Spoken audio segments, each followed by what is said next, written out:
वो आवाज सुनकर सुहानी वहीं फ्रीज हो जाती है और उसका चेहरा बिल्कुल शांत हो जाता है। ऐसा लग रहा था जैसे वो अचानक सो गई हो, लेकिन उसकी आंखें खुली थी। अगले ही पल वो आवाज दरवाजे की तरफ से आती है, तो सुहानी दरवाजे की तरफ मुड़ती और आगे बढ़ने लगती है। ऐसा लग रहा था जैसे वो आवाज सुहानी को अपनी तरफ आकर्षित कर रही हो। वो आवाज सुहानी के दिलो दिमाग में गूंज रही थी। उस आवाज का पीछा करते हुए सुहानी रूम से बाहर आ जाती है। वो बेहोशी में हॉस्टल का दरवाजा खोलती है, तभी कोई उसका हाथ पकड़ लेता है। किसी के छूते ही सुहानी होश में आ जाती है और हैरानी से अपने आसपास देखने लगती है। फिर से उसे समझ नहीं आ रहा था कि वो यहाँ कैसे आ गई। उसे अपने पीछे से एक सख्त आवाज सुनाई देती है। इतनी रात को तुम कहाँ जा रही हो? सुहानी पीछे मुड़कर देखती है तो वहां हॉस्टल वार्डन खड़ी हुई थी। सुहानी को समझ नहीं आ रहा था कि उसके साथ ये क्या हो रहा है। वो नहीं जानती थी कि वो अपने रूम से यहाँ कैसे आ गई।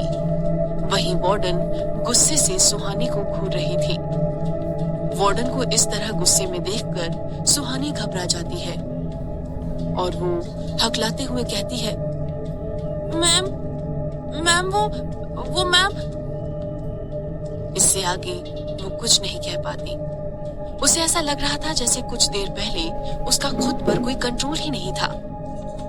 वार्डन सुहानी को डांटते हुए कहती है, तुम लड़कियों को एक बात समझ नहीं आती क्या? इतनी रात को छुपकर कहाँ जा रही थी? सुहानी को समझ नहीं आ रहा था कि वो वार्डन से क्या कहे।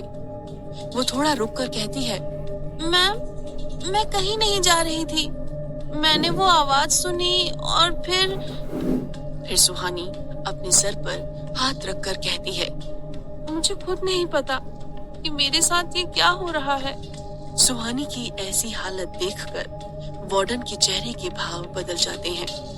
वो वार्डन एक गहरी सांस लेकर कहती है, हाँ ठीक है, जाओ अपने कमरे में जाकर सो जाओ। तो सुहानी बिना कुछ कहे अपने कमरे में चली जाती है। सुहानी के जाने के बाद वार्डन के चेहरे पर परेशानी की लकीरें आ जाती हैं। वो अपने आप से कहती है, इस लड़की के साथ भी वही हो रहा है जो सृष्टि के साथ हुआ था। कहीं इसका भी वही अंजाम ना हो जो सृष्टि का हुआ था। इधर सुहानी अपने कमरे में आकर सो जाती है। उसे इस बात का बिल्कुल भी अंदाजा नहीं था कि उसके कमरे की खिड़की के पास कोई खड़ा उसे ही देख रहा था। सुबह हो गई थी, लेकिन निशा और सुहानी अभी भी गहरी नींद में सो रहे थे।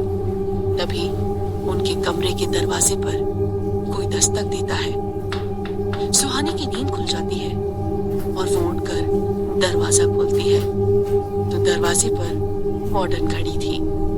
इससे पहले सुहानी कुछ कहे, वार्डन कहती है, सुहानी तुमसे मिलने कोई आया है, नीचे आ जाओ। सुहानी असमंजस में कहती है, मुझसे? वो सोच में पड़ जाती है क्योंकि उसके पहचान का कोई भी इंसान शिमला में नहीं रहता था, तो उससे मिलने कौन आ सकता था। तो वार्डन फिर से कहती है, नीचे आ जाओ। ऐसा कहकर वो चली जाती है। सुहानी भी वार्डन के पीछे पीछे रिसेप्शन के पास आती है। वहां पुलिस आई हुई थी। पुलिस को देखकर सुहानी चौंक जाती है। इंस्पेक्टर सुहानी से कहते हैं, क्या आपका ही नाम सुहानी शर्मा है? सुहानी सिर हिला देती है। पुलिस को देखकर वो घबरा गई थी। इंस्पेक्टर आगे कहते हैं, कल पुराने रोड के पास हमें एक लाश मिली थी।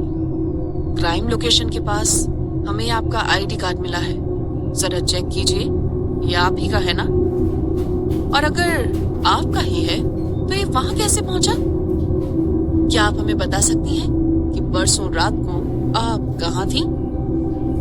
इंस्पेक्टर की आंखों में सुहानी के लिए शक था, तो सुहानी बड़े आराम और शांत भाव से कहती है, सर मैं परसों रात को उसी पुराने रूट से आई थी। शायद रास्ते में ये आईडी कार्ड गिर गया होगा। परसों रात 9:30 बजे मैं हॉस्टल में ही थी। आप चाहें तो वार्डन मैम से पूछ लीजिए। फिर वार्डन भी इंस्पेक्टर से कहती है, सर, सुहानी सच कह रही है।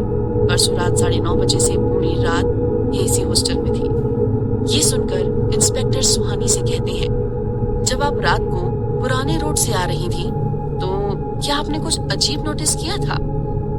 कुछ देर सोचते हुए सुहानी ने कहा, नहीं, मैंने कुछ अजीब नोटिस नहीं किया।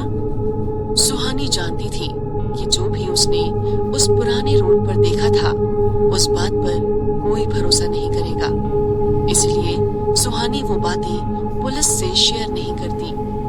और अब इंस्पेक्टर के पास भी सुहानी पर शक करने के लिए कोई वजह नहीं थी, इसीलिए वो थोड़ी पूछताछ करके वहां से चली जाती है। कुछ देर बाद सुहानी निशा के साथ कॉलेज चली जाती है। क्लास स्टार्ट होने में अभी कुछ वक्त बाकी था, इसीलिए सुहानी, निशा और विवेक पार्किंग के पास खड़े होकर आपस में बातें कर रहे थे।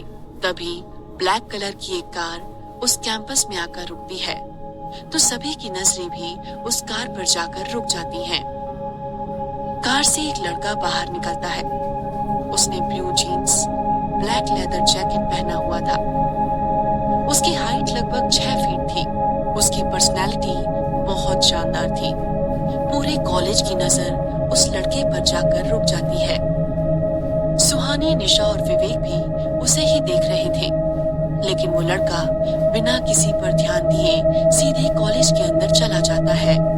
उसके जाने के बाद सारी लड़कियां उसके बारे में बातें करने लगती हैं, लेकिन कोई था जो उस लड़के को देखकर खुश नहीं था। वो निशा थी। सुहानी निशा से कहती है, निशा, ये लड़का कौन है? निशा मुंह बनाकर कहती है, इस पर ध्यान मत दो तो ही अच्छा है। विवेक सुहानी के सवाल का जवाब देते हुए कहता है, ये हमारे कॉलेज के प्रोफेसर हैं, युवराज दीवान। इनके पापा यशवंत दीवान हमारे कॉलेज के ट्रस्टी हैं। वैसे तो युवराज सर एक बिजनेसमैन हैं, लेकिन पढ़ाना इनकी हॉबी है, इसीलिए यहाँ क्लासेस लेने आ जाते हैं। सुहानी विवेक से बोलती है, लेकिन निशा युवराज सर से इतना क्यों चिढ़ रही है? ये सुनकर निशा गुस्से में कहती है, अब क्लास अटेंड कर लें या तुम दोनों को बकवास ही करनी है? विवेक और सुहानी निशा के गुस्से को देखते हुए आगे कुछ नहीं कहते और वो निशा के साथ कॉलेज के अंदर चले जाते हैं। सुहानी अपने कुछ पर्सनल रीजंस की वजह से 3 महीने लेट कॉलेज आई थी। वो इस बात से बिल्कुल अनजान थी कि 3 महीने पहले यहाँ क्या हुआ था। सुहानी, निशा और विवेक बाकी स्टूडेंट्स के साथ क्लास में बैठे थे। क्लास में बिल्कुल खामोशी थी। कुछ ही देर में वहां किसी के तेज कदमों की आहट सुनाई देती है। उस आहट को सुनकर सभी स्टूडेंट्स नर्वस होने लगते हैं। सुहानी को ये देखकर काफी अजीब लगता है। वो पास बैठी निशा को देखती है जो नाराज लग रही थी, इसीलिए सुहानी निशा से कुछ नहीं कहती है। फिर वो पास बैठे विवेक की तरफ झुकती है और धीमी आवाज में कहती है, क्या हुआ? सब इतने घबराए हुए क्यों हैं? विवेक भी धीमी आवाज में उसे जवाब देता है, अगर तुम नहीं चाहती कि तुम्हें कॉलेज से निकाल दिया जाए तो अगले 1 घंटे तक बिल्कुल खामोश रहना। सुहानी को विवेक की बात समझ नहीं आती, तो वो कंफ्यूज होकर कहती है, लेकिन क्यों? इससे पहले कि विवेक इस बात का जवाब दे पाता, क्लासरूम में कोई आ जाता है। सुहानी दरवाजे की तरफ देखती है तो वहां युवराज खड़ा था। युवराज चेहरे पर बिना कोई एक्सप्रेशन लिए क्लासरूम के अंदर आ जाता है। उसकी आंखें बिल्कुल शांत और गहरी थीं। युवराज के आते ही सभी स्टूडेंट्स उठकर खड़े हो जाते हैं। वो बिना किसी एक्सप्रेशन के कहता है, सिट डाउन प्लीज। जैसे ही सुहानी युवराज की आवाज सुनती है, वो शॉक्ड रह जाती है और आंखें फाड़कर युवराज को देखने लगती है। सुहानी अपने मन में कहती है, युवराज सर की आवाज तो बिल्कुल उसी लड़की जैसी है जिसने पुराने पुराने रोड पर मुझे उस साये से बचाया था। सुहानी ध्यान से युवराज को देखती है। युवराज की हाइट और फिजिक बिल्कुल उस लड़की के जैसी ही थी। तो वो आगे खुद से कहती है, लेकिन ऐसा कैसे हो सकता है? युवराज सर आधी रात को उस हॉन्टेड प्लेस पे क्यों जाएंगे? सुहानी युवराज को एकटक देखते हुए यही सब सोच रही थी। तभी युवराज स्ट्रिक्टली कहता है, ये क्लास स्टूडेंट्स के पढ़ने के लिए है। जिन्हें अपने ख्यालों में खोए रहना है वो क्लास से बाहर जा सकते हैं। सुहानी इतनी तेज आवाज सुनकर अपने ख्यालों से बाहर आती है। उसे ये समझने में देर नहीं लगती कि युवराज ने ये सब उसी के लिए कहा था। सुहानी युवराज से अपनी नजरें हटाकर अपनी किताबों पर ध्यान देने लगती है। इसके बाद युवराज अपना लेक्चर स्टार्ट कर देता है।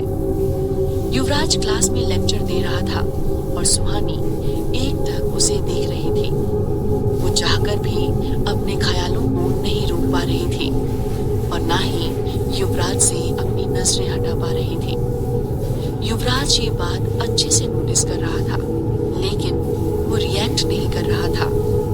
तभी सुहानी को फिर से वही आवाज सुनाई देती है, मेरी मदद करो, मुझे यहाँ से निकालो, प्लीज हेल्प मी, प्लीज मुझे यहाँ से निकालो। उस आवाज में आज भी उतना ही दर्द था जितना कि कल रात को था। जैसे ही सुहानी वो आवाज सुनती है, युवराज अचानक से खामोश हो जाता है और कुछ देर तक वहीं खामोशी से खड़ा रहता है।